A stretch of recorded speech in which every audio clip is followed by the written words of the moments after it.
Radio o zaman ve merhaba ve Manchester United üngüstürüm şovunun bir bölümüne hoş geldiniz ve Türk iskenetçileme merhaba. Bu sizler için Fenerbahçe taraftarları. Boom! How about that then? Hello and welcome here to this episode of the Manchester United preview show. And similar to what I did do against Galatasaray, the Turkish comes back. And this time we are going back to Istanbul.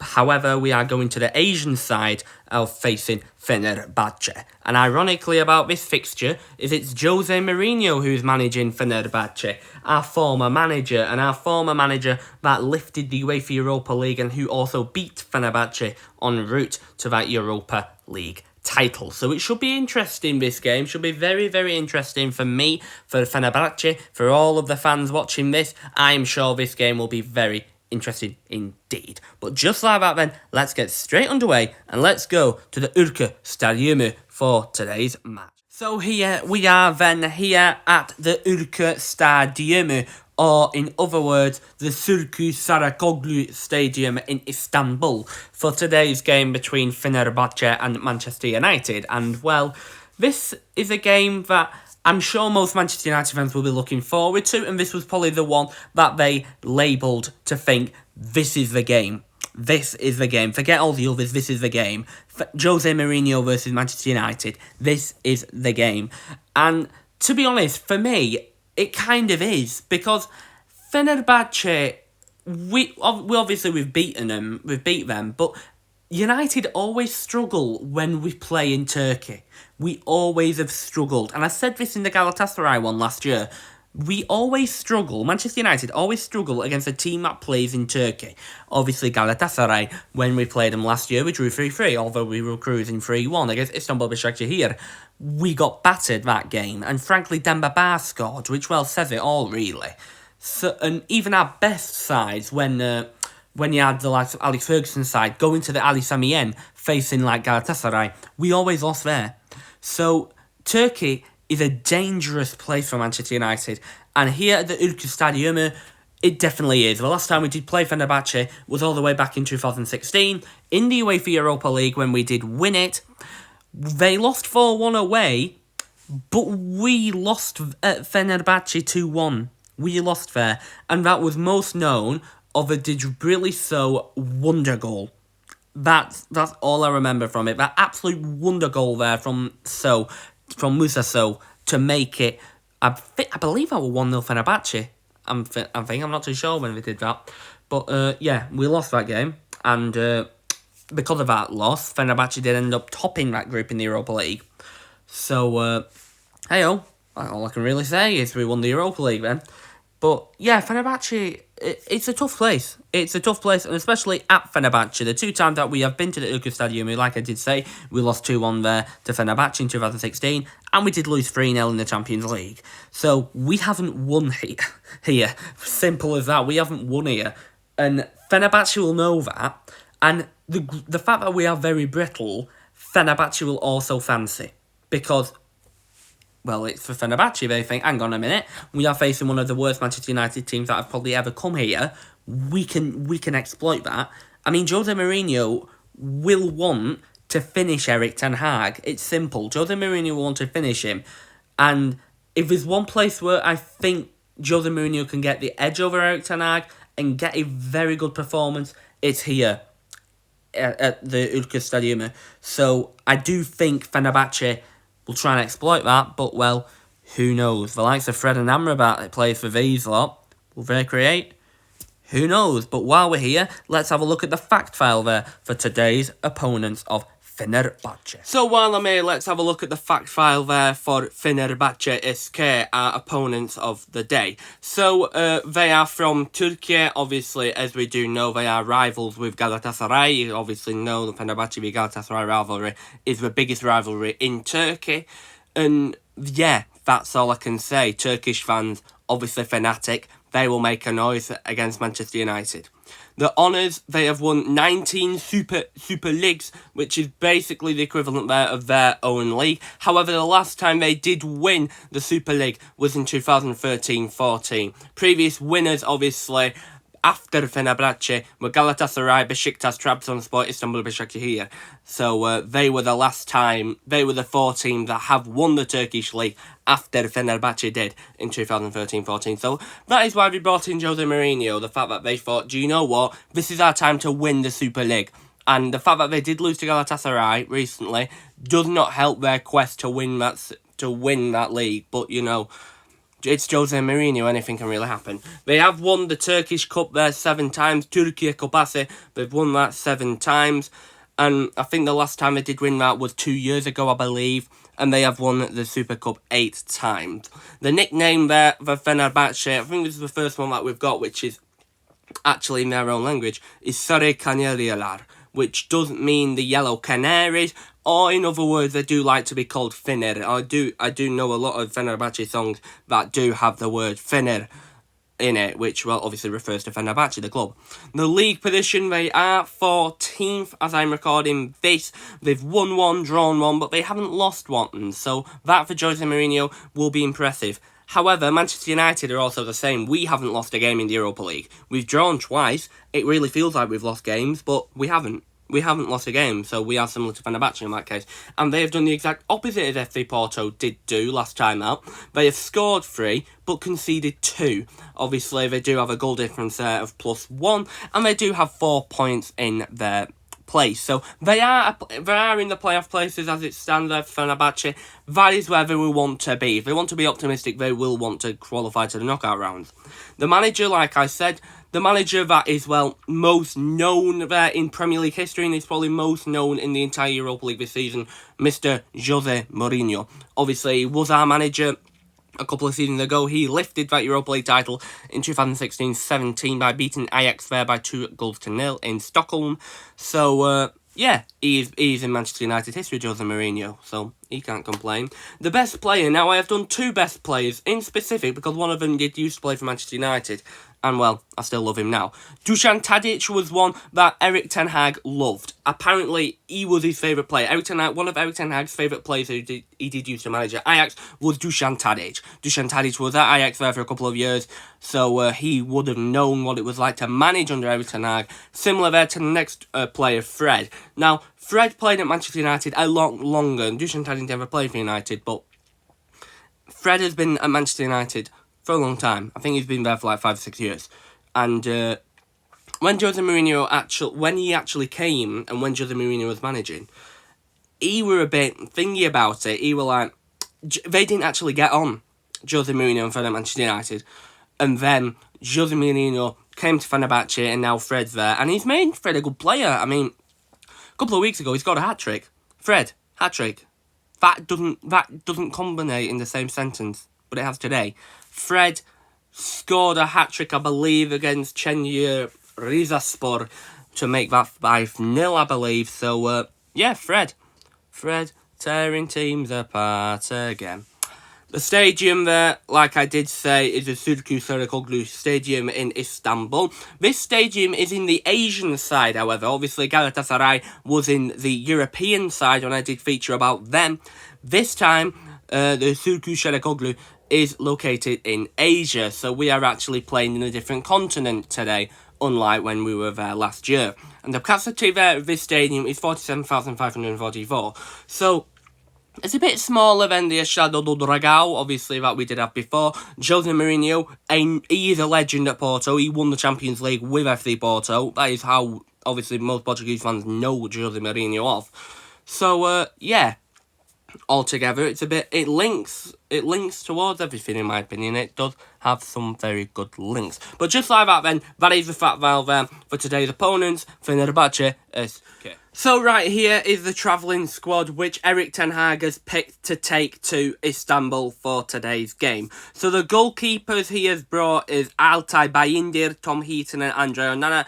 Altay Bayindir, a former Fenerbahçe goalkeeper, so he should get a warm reception when he goes into the stadium. Defenders, we've got Harry Amas, Diogo Dalot, Matthias de Ligt, Victor Lindelof, Lisandro Martinez, Nosir Mazraoui and Habib Ogrene. No Harry Maguire there for this game. He is injured.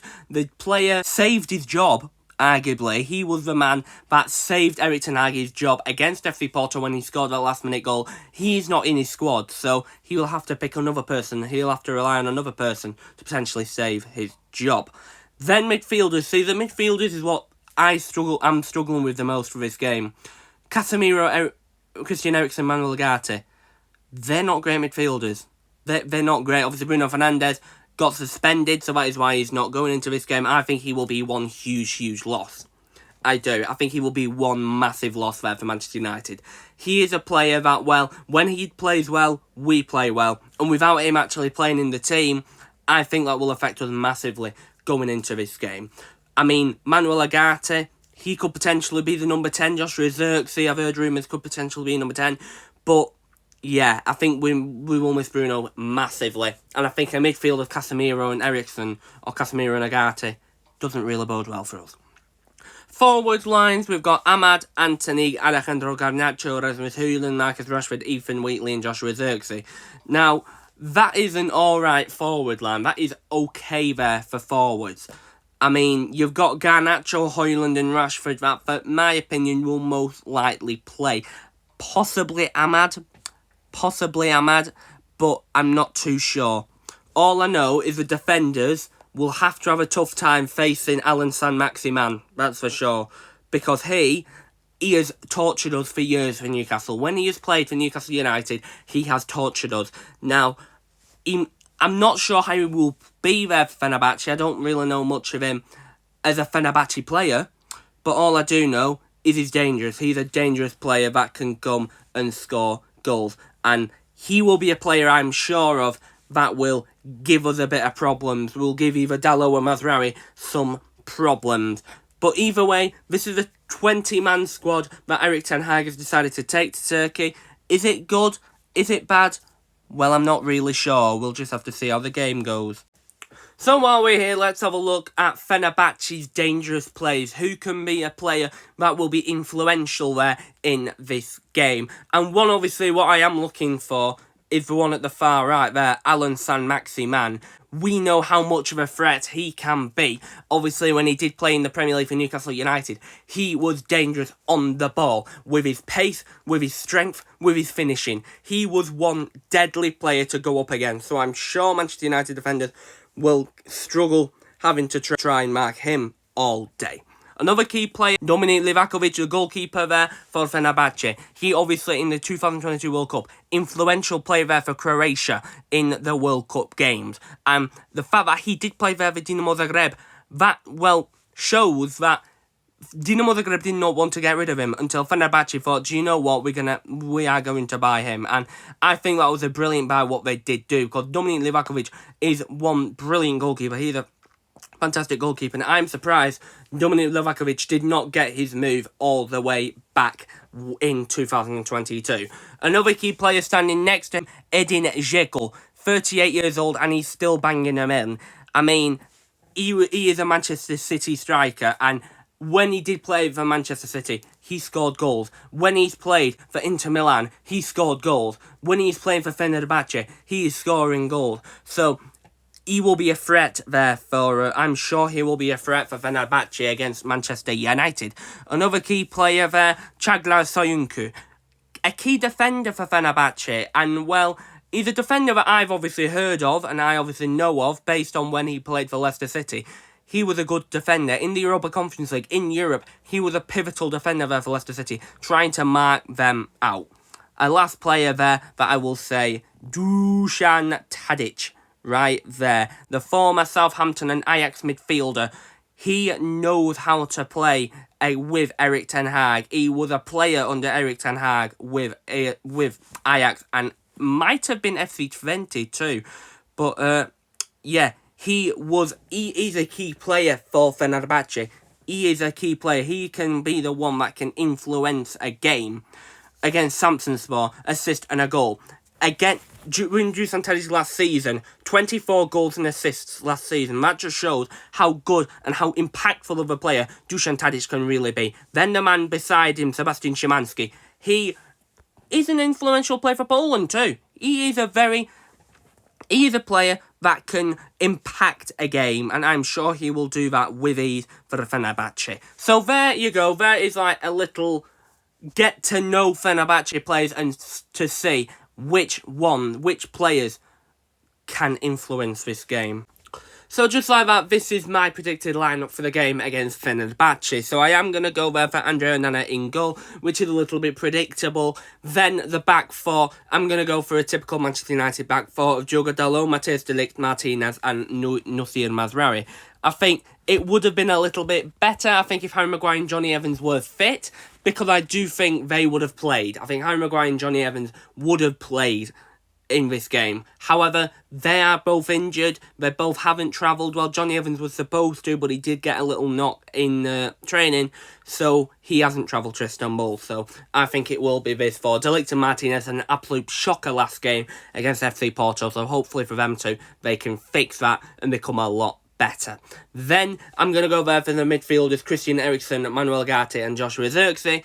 Now, it could possibly be argued play Casemiro instead of Eriksen, because Casemiro would fit that role better. And I think Casemiro and Ugarte would be a better defensive two rather than Eriksen and Ugarte. But I've just gone for that either way because, well, why not? And then Joshua Zirkzee is there more of like a high line attacking midfielder. But I've put a little arrow there to say sometimes he can slot back into that centre attacking midfield position. Then the front three, it's the typical front three of Rashford, Højlund and Garnacho. I mean, it was what I said before for the squad. That is a lineup that I could see happening. I can either see that or potentially Garnacho being dropped for Ahmad. Ten Hag will not drop Rashford. I will say that now. Ten Hag will not drop Rashford. And Rashford, that game against FC Porto, he was the best he were. He was the best he played in the United shirt for a bit of a long time. And, yeah, we benched him, which I think were absolutely stupid.